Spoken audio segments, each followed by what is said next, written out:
Alasan pertama mungkin ini passion. Jadi apa yang sangat saya suka gitu. Kenapa jurnalis bisa jadi sesuatu yang bagi saya profesi yang saya tekuni karena passion saya, karena jurnalis itu satu profesi di mana kita dibayar karena banyak tahu.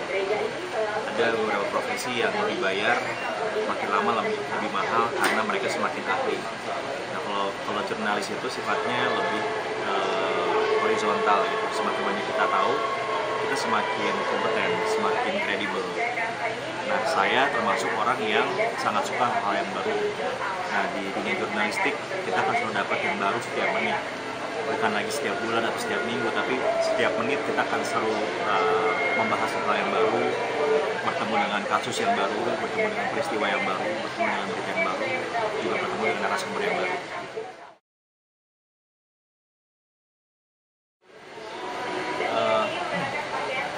Ya, overall yang paling pertama adalah jurnalis ini adalah sebuah profesi yang harus dipilih karena sebuah kesadaran gitu. Karena menjadi jurnalis itu tidak bisa dibilang mudah begitu ya. Artinya memang kitanya harus cinta dulu sama profesi ini, baru kemudian yang lainnya akan mengikuti. Setelah kita bisa atau memutuskan bahwa kita memang mencintai pekerjaan sebagai seorang jurnalis, baru kita masuk ke beberapa hal berikutnya yang bisa memperkaya keterampilan atau keahlian seorang jurnalis. Seperti misalnya tips yang pertama tentu adalah membaca. Sederhana sekali aja gitu. Membaca adalah bagian dari pekerjaan seorang jurnalis gitu. Kita bahkan digaji dengan atau karena membaca gitu. Ya, baca koran, baca situasi, baca berita, dan banyak hal yang lain lagi gitu. Intinya yang pertama adalah perbanyak pengetahuan. Karena pertanyaan kita semakin matang itu biasanya dipengaruhi oleh seberapa kaya pengetahuannya. Jadi kalau kita menemukan ada wartawan yang bertanya sederhana atau hanya permukaan aja, itu biasanya karena memang pengetahuannya belum cukup kaya. Nah, semakin matang biasanya atau kematangan seorang jurnalis itu dipengaruhi oleh kekayaan pengetahuannya.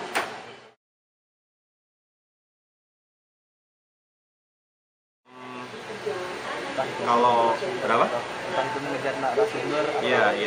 Maksudnya yang selalu menantang bagi kita adalah tentunya menghadirkan narasumber ya untuk mau diwawancarai gitu. Karena tidak semua narasumber itu ingin diwawancarai, apalagi memang di dunia berita gitu, di mana kita lebih banyak berhubungan dengan kasus-kasus tertentu gitu kan. Nah, meyakinkan narasumber itu adalah sebuah seni tersendiri gitu ya, meyakinkan, merayu, bernegosiasi dengan mereka agar mereka merasa nyaman untuk kita wawancarai. Yaitu itu adalah sebuah tantangan.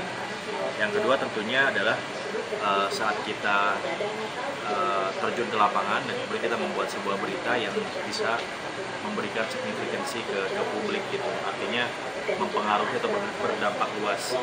Kalau bikin berita aja tuh gampang banget gitu ya. Kita tinggal tulis berita, buka komputer, 10 menit juga selesai. Tapi membuat berita yang berdampak, yang bisa mengubah banyak hal karena berita yang kita buat, itu yang menjadi tantangan gitu. Jadi bagaimana membuat sebuah berita yang bisa berdampak luas terhadap kebijakan publik, terhadap secara berpikir publik gitu. Itu tantangan yang menyenangkan gitu buat.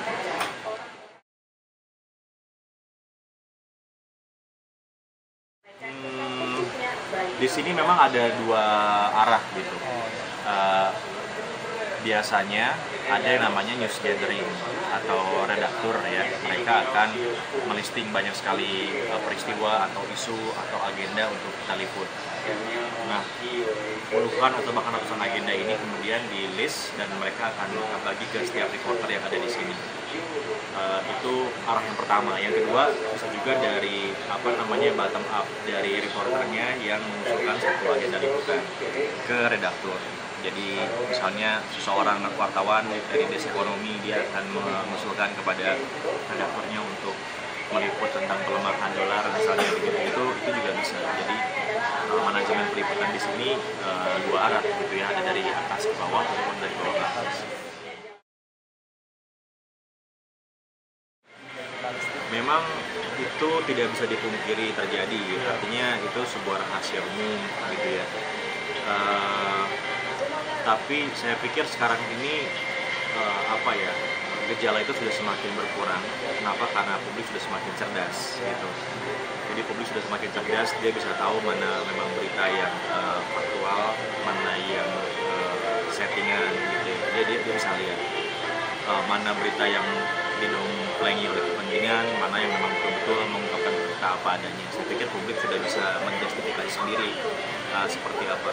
Nah kemudian juga seiring dengan waktu, sekarang ini profesi wartawan sudah semakin menjadi profesi pilihan gitu ya. Kalau dulu orang jadi wartawan diantaranya karena kebutuhan, cari kerja, dapatnya pekerjaan wartawan, makanya disebut sebagai kuli tinta kan, karena kuli gitu. Sekarang ini saya pikir bahkan sebutan kuli tinta itu sudah tidak cukup lagi gitu. Kenapa? Karena memang profesi wartawan sekarang sudah jadi seperti profesi pilihan. Artinya saya yakin sekarang ini banyak wartawan yang tidak mau mengorbankan reputasinya gara-gara amplop gitu, dimana amplop juga maksudnya kan tidak seberapa juga gitu ya. Mungkin begitu gitu.